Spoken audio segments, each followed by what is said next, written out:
शिवपुरी गांव में शारदा नाम की एक गरीब बुजुर्ग महिला अपने बेटे रोशन, बहू गंगा और पोते गुड्डू के साथ रहती थी। शारदा देवी प्रतिदिन सुबह तड़के उठकर स्नान करती और फिर भगवान शिव की पूजा करने घर के मंदिर में बैठ जाती। रोशन एक लकड़हारा था। शिव भगवान की कृपा से लकड़ियां बेचकर अब उसकी अच्छी कमाई होने लगी। एक दिन रोशन ने शारदा से कहा, माँ, आपके आशीर्वाद से मेरा व्यापार बहुत ही अच्छा चल रहा है। मैंने अब एक नया घर ले लिया है। कुछ दिनों बाद हम वहीं रहने चले जाएंगे। ये तो सचमुच बड़ी ही खुशी की बात है बेटे। अच्छा ये बता, तूने हमारे साथ साथ भगवान के रहने के लिए भी नए घर में मंदिर बनवाया या नहीं? ये बात सुनकर गंगा कहती है, माँ जी, आप सारा दिन पूजा पाठ ही करती रहती हैं। वहाँ भी आप सारा दिन यही करती रहोगी। सुबह सुबह उठकर हमारी नींद खराब करोगी। इसलिए हमने सोचा है कि आप यहीं रहें और अपना पूजा पाठ करती रहें। हम आपको आपका खर्चा पानी भेज दिया करेंगे। नए घर में केवल मैं, ये और हमारा गुड्डू ही साथ जाएगा। रोशन, देख तो बहू क्या बकवास किए जा रही है। क्या सचमुच तेरे घर में मेरे और मेरे प्रभु के लिए कोई जगह नहीं है? आज इन्हीं की कृपा से तुझे ये सब मिल पाया है और अब तू इन्हें ही भूल गया। माँ, ये सब मेरी मेहनत का नतीजा है। और गंगा कह तो रही है कि हम आपको आपका खर्चा भेज दिया करेंगे। आप इतने बड़े घर में जाकर क्या करोगी? अपने बेटे बहू की बातें सुनकर शारदा देवी रोने लगी, लेकिन उसके बेटे बहू उसको वहीं छोड़कर चले जाते हैं। शारदा देवी भगवान शिव से प्रार्थना करने लगी, हे भगवान, मेरा बेटा नासमझ है, उसको कोई भी दंड नहीं देना। एक दिन उसको अपनी गलती का एहसास जरूर होगा। वो आपकी शरण में आ जाएगा। उसको माफ कर दीजिए। अगले दिन से ही शारदा सुबह नहाकर भगवान शिव के लिए भोग बनाती और फिर उनकी पूजा पाठ में मगन हो जाती।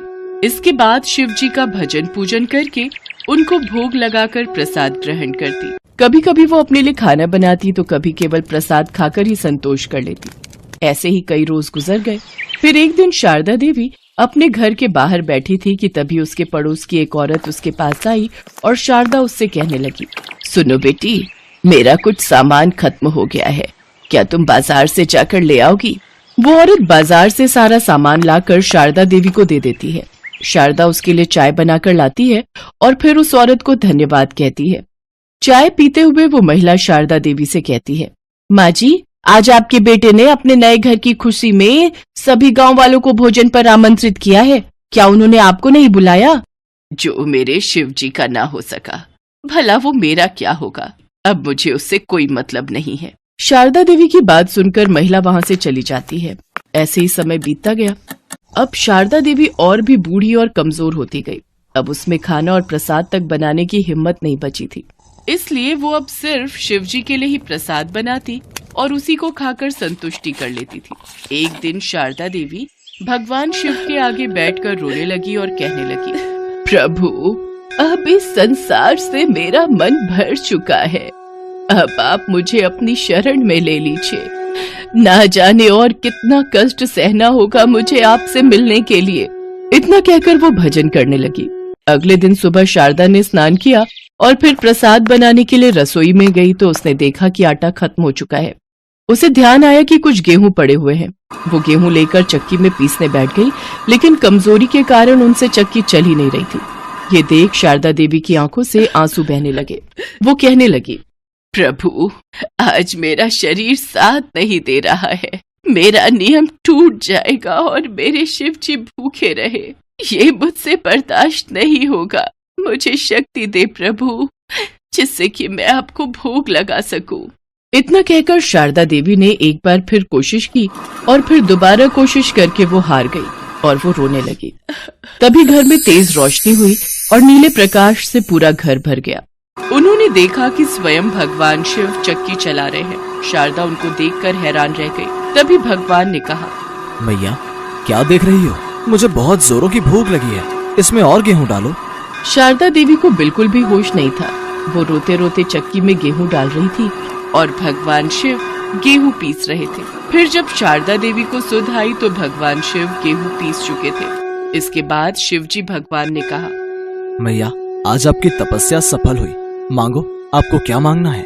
मुझे अपने चरणों में स्थान दे दीजिए प्रभु, मुझे और कुछ नहीं चाहिए। भगवान शिव ने उसे आशीर्वाद दिया तो शारदा देवी पहले जैसी स्वस्थ हो गई। शारदा देवी ने उनके लिए हलवा बनाकर उनको भोग लगाया। भगवान शिव ने भोग खाया और कहा, मैया मेरा पेट भर गया आपके भोग से। अभी आपका इस संसार में कुछ समय बाकी है, उसके बाद ही आपको स्वर्ग लोक की प्राप्ति होगी। आज से तुम्हें यहाँ कोई कष्ट नहीं होगा। इतना कहकर वो अंतर ध्यान हो गए। तभी उसका छोटा सा घर बड़े से महल में बदल गया और घर में धन धान्य के भंडार भर गए और भगवान की कृपा से उसके घर में नौकर चाकर काम करने लगे। शिव के बारे में सुनकर रोशन और गंगा रोते हुए आए और शारदा देवी के चरणों में गिर पड़े। शारदा देवी ने भी उन्हें माफ कर दिया। अब वे सभी साथ साथ रहकर भगवान शिव का गुणगान करने लगे। शिवपुर गांव में एक बहुत ही पुराना पेड़ था जिस पर एक कौवा और कोयल दोनों रहते थे। एक बार दूसरे गांव से आए दो युवक उस पेड़ के नीचे आकर बैठ गए। कोयल अपनी मधुर आवाज में गाने लगी। वाह, कितनी मधुर आवाज है इस कोयल की। इसके गाने ने तो मानो हमारी सारी थकान पल भर में ही गायब कर दी। कितना आनंद आ रहा है इसका गीत सुनकर। ऐसा लग रहा है ये सारा दिन ऐसे ही गाती रहे और हम इसके मधुर गीतों में खोए रहें। कुछ देर गाने के बाद कोयल चुप हो जाती है। तभी कौवा काएं काएं करना शुरू कर देता है। इस कौवे ने तो सारा मजा ही किरकिरा कर दिया। कौवे की कर्कश आवाज सुनकर उन दोनों राहगीरों ने पेड़ पर पत्थर मारना शुरू कर दिया। कौवा डर कर वहां से भाग गया। कुछ देर बाद जब वो दोनों वहां से चले गए तब कौवा आकर उस पेड़ पर वापस बैठ गया। कौवा रोते हुए कोयल से कहने लगा, भगवान ने मेरे साथ बड़ा ही अन्याय किया है। ऐसा क्यों कहते हो? तुम्हारे साथ कौन सा अन्याय हुआ है? देखो ना बहन, एक तो भगवान ने मुझे इतना काला रंग दे दिया और ऊपर से आवाज भी कर्कश वाली दे दी। जहां भी बैठकर कुछ बोलना चाहूं तो लोग आवाज सुनकर पत्थर मारने लगते हैं। और एक तुम हो, भले ही तुम्हारा रंग काला हो लेकिन बोली इतनी मीठी है कि तुम्हें सभी सुनना चाहते हैं। तुम्हें कोई नहीं भगाता। यही तो विधाता का खेल है मेरे भाई। वो जिसे जैसा बनाता है उसे वैसे ही स्वीकार करना पड़ता है। तुम मुझे कोई ऐसा उपाय बताओ जिससे कि मेरी भी तुम्हारी तरह मधुर आवाज हो जाए। ये तो कोई नहीं कर सकता कि तुम्हें कोयल बना दे, सिवाय उस शिवजी भगवान के विधि विधान को बदलने की क्षमता तो केवल शिवजी के ही पास है। एक वही है जो ब्रह्मा जी के लेख में परिवर्तन कर सकते हैं। अगर तुम कैलाश जाकर शिवजी से प्रार्थना करो तो वो तुम्हारी सहायता जरूर करेंगे। कौवा वहां से उड़कर 2 दिन का सफर तय करके कैलाश शिवजी के पास पहुंच जाता है। प्रणाम प्रभु। कागराज, आज कैलाश किस कारणवश आना हुआ? इसके बाद कौवे ने अपनी सारी व्यथा शिवजी को सुना दी। उसकी कहानी सुनने के बाद शिवजी बोले, हे कागराज, तुम इतने दुखी ना हो। तुम जैसा चाहते हो मैं तुम्हें वैसा बना दूंगा, किंतु मैं चाहता हूँ कि कोयल बनने से पहले तुम एक बार कोयल से जाकर पूछ लो कि वो कितनी सुखी है। शिवजी की बात सुनकर कौवा कोयल के पास जा पहुंचा और उसको अपनी और शिवजी के बीच हुई सारी बात बता दी। फिर कोयल उससे कहने लगी, भैया, मेरी आवाज भले ही मीठी है पर रंग काला है। अंधेरे में मैं दिखाई नहीं देती। मुझसे अच्छी जिंदगी तो हंस की है जो कितना सफेद है। सभी देखना चाहते हैं उसे।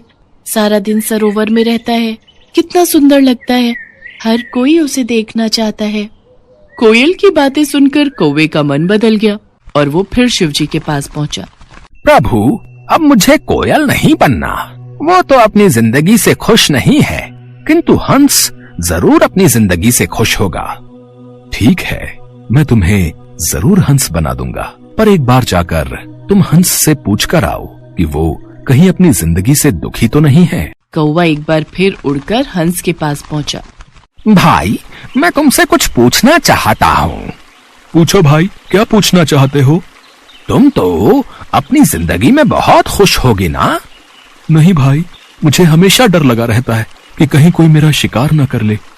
लेकिन तुम्हारा शिकार कौन करेगा?